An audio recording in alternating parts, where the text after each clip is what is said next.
ークみたいになってる。いらっしゃいませ。こっからなんだっけ、350メートルぐらいって言ってた。そう結構あるね。そうなってんだ降りるんだよね。多分。ストップストップストップストップ。転げ落ちないでね。よく転ぶ。あ、めっちゃ山じゃん。気持ちいいだろうね。すごい。本当足気をつけて。大丈夫。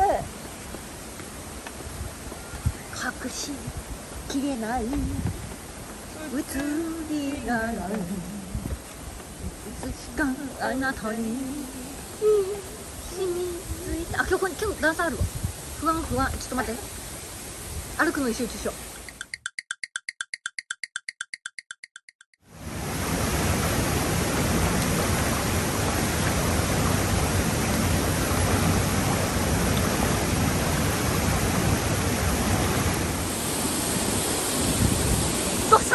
どうしましたお嬢さん。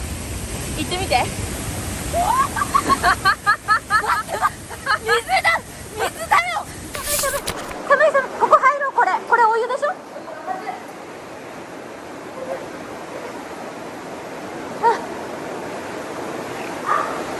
どう？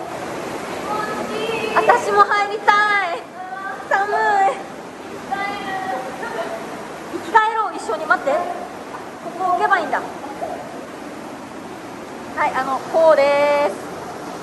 で、あっちにも温泉あるんだけど、ここは囲まれててお湯もあったかい。そうか、開けてるとこは水しぶきで冷たくなっちゃうのか。ね、